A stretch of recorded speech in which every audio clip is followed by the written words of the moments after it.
What is up, everyone? JD here. It's fixed blade time. Let's jump into it.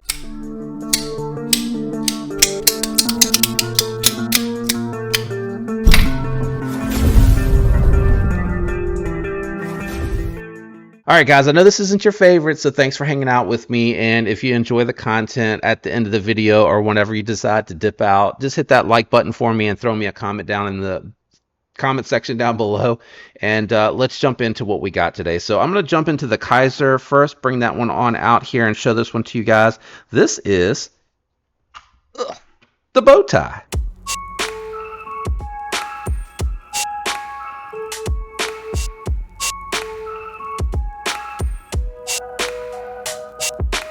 So the bow tie is more of a lightweight skeletonized EDC. I would say you probably could flex this into a neck knife as well, or a boot knife. It does come with a pocket clip as well in the sheath, which I think is really cool, and it's got a useful blade shape. It's just we got to figure out how to use this sucker. So let's go ahead and bring out the other one and show you that. We got the Remette Allosaurus.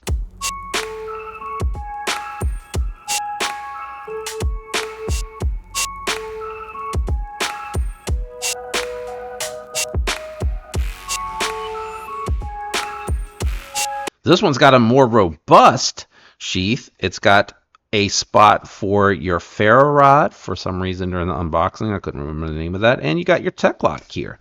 So what we're going to do is we're going to just do some size comparisons. I'm actually going to use these two as part of the size comparison. Let me go ahead and set the sheaths aside really quick, and we'll get into size comparisons, weights, thoughts, and impressions. All right, so we're doing some size comparisons against each other. So the bow tie, again, a 3-finger, small, lighter weight skeletonized EDC. And then this is definitely the Remette Allosaurus is more of your bushcrafty, camping type knife, outdoorsy, maybe hunting. And on the top, I have an EDC flex blade from Asher Knives. I love this one, the little buddy. So this one coming in S90V if you are more into EDC and you're more edge retention, or if you need it to be tough, they also are now offering it in 3V. So lining it up at the fastener, hardware, I don't know what you want to call it, you can see the size of these two. All right, let me move this out of the way and we'll grab the scale. All right, got the scale here. First, we're going to check out the bow tie coming in at 2.4 ounces without the sheath. With the sheath, I'm not even going to sheath it. Coming in at 3.7, and the sheath itself is 1.3 ounces. And then let's do the Allosaurus by itself. Big old piece of D2 coming in at over 5 ounces. It's a big boy with G10 scales. And then the sheath itself, kind of heavy, all together coming in at almost 9 ounces, 8.8 ounces. The sheath by itself coming in at 3.3 ounces. And that does not include the ferro rod, so it would get even heavier with the ferro rod, probably around 10 ounces if I had to guess. All right, thoughts and impression time. Let's go ahead and kick it off with the bow tie first. The bow tie is a very interesting model. For me, I'm still trying to figure out my way around the skeletonized knives. I don't know if a lot of you guys carry boot or neck knives or lightweight EDC knives like this. I could see this being a overlander camping backup knife, you know, to get into some packages, get into your food before you're cooking, maybe opening up some meat or something before you start grilling and or boiling it, or your veggies. I sound like a carnivore over here. I'm excluding the veggies over here. And, you know, daily, you know, it's going to get you into your boxes and your packages. It's going to be extremely lightweight. There's nothing tactical to me about this. This is just all utility, in my opinion. You do have 2 spots here that you could, you know, take your pocket clip off, which I do like this style pocket clip. This does make it so you can pocket carry if you're used to doing that with your EDC. I think Lefty set this up for him because it feels like it's left-hand carry the way that it's setting in there. And the reason I say that is because the blade goes in this way. So I think he probably swapped that over. Great edge retention. I would say, Kizer, if you could make that push off point a little bit bigger. It's a little hard to get it in there, and I'm scared it's going to slip, and I probably shouldn't be doing it that way. I should probably be grabbing at the tip to pull it out and pushing off. But it does feel like, and again, very tight, no loose, no jiggle, but it does feel a little hard to kind of grab and push it off because I have the larger hand. So just make that a little bit bigger. I think we'll be good to go. As far as the cutting performance, the D2 came with a great edge. I think I'm second in line to check this one out. The jimping on here works really well. I'll be honest with you, ergos are a little weird. For me to put my finger through the knife like that, I kept wanting to hold it like a regular knife or like a regular fixed blade. And like the trigger position was cool, but this was just really weird for me. I'm just not used to it. It doesn't have any particular hot spots or anything. Just it feels a little unusual. I don't know if it's trying to be a knuck, or if you're meant to do something different with this. If you know, let me know in the comments down below. I just don't know what you're supposed to be doing here with this. I certainly don't think you would want to use it in this position. Maybe you're just supposed to take that paracord that I think is a neck knife and somehow wrap it. But if you notice, this center point here, it goes right into the sheath, so you'd have to notch it out if you're trying to wrap from that point back up. And maybe that's not the right way. I'm not, again, super familiar with the skeletonized knives, but I will say the finish on here is really nice. I like the stonewash that Kizer does. It's taking a little bit of the Kydex out there. The edge that comes with it, it was really nice, slicey, stropped up very well, easy. They chamfered it all around, so there's really good attention to detail on this one. But that is the bow tie D2. I think this is like a $30 or $40 knife. My editor can correct me. But pretty cool little knife. I'm going to set it to the side. And I am actually interested in this camper because I am doing the bug out build. And I am looking for something like this. Not this particular one. I think I would want 3V steel over D2 steel.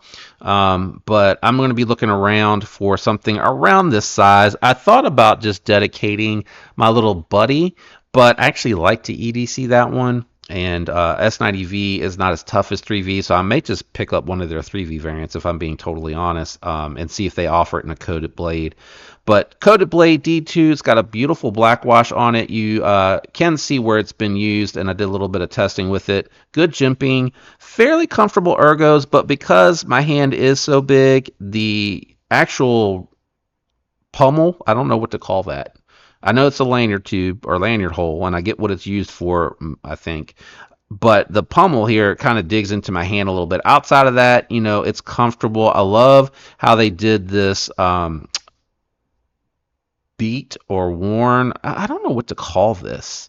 It's almost like a scaly feeling type pattern. So I'm not quite sure what you would call that. Just jigged? Is it just jigged? It's the only thing I can think of with that. Definitely more of a medium geometry, more robust. You could feel it resisting or getting resistance as it was moving through the cardboard. The D2 came really toothy, very slicey. So not a saw edged finish, but it's still sliced well. With a couple little imperfection spots, if I remember right, on the edge there, but very good overall. This sheath right here is a lot better. It has a big push-off spot, great edge retention. You hear it click. The only thing you hear rattling, and I'm going to put my thumb over it, is the tech lock, and it's this piece here that you hear that rattle. So when I put my thumb over it lightly, there's no rattling or shaking or anything like that. I don't really like these type of locks, but I do like this attachment for the ferro rod because that would consolidate everything. And I know Kevin tested that ferro rod. I don't want to really do that up here. I'm right up against the wall in my bedroom. But I like this setup, and I think it would work for, again, if you like fixed blades, this would work for you easily. You know, as a everyday hard use knife. It's full tang, thick geometry. It's going to be tough. It's going to be durable. I like D2 a lot, especially when the heat treat's really well done on it. Excellent sheath, man. This sheath is very good. I like the texturing on this. It's fairly low profiles considering the thickness of the knife. Again, I don't like this style lock. I'm sorry, this style of carry. I'd rather have either the pocket clip, or I'd rather have one where you could scout carry, or I think this would work well for a molly panel. So that in that instance, it probably will work for me on how I plan to use it. Very clicky, very strong clasp on it, and it is secured fairly well. Very cool. The Allosaurus, he set this up for lefty. I think he set this up for lefty. Nah. Did he?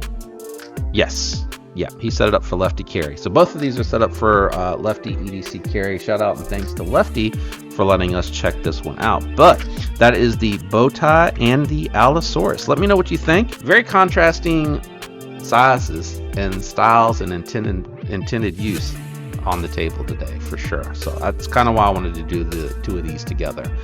Thanks for hanging out with me on this particular one. Let me know what your favorite fixie is. Do you like something like a Smalt from Kizer? Do you like something like a Little Buddy or a Mink? Vosteed and Asher knives respectively for the Little Buddy Asher knives, and then for the Mink that is going to be Vosteed. I think the Vosteed's Nitro V, which is a pretty tough steel. All right, I'm going to wrap it up, guys. I love you. Links are below. Shout out to channel members. Have a great week. I'll catch you on the next one. Peace.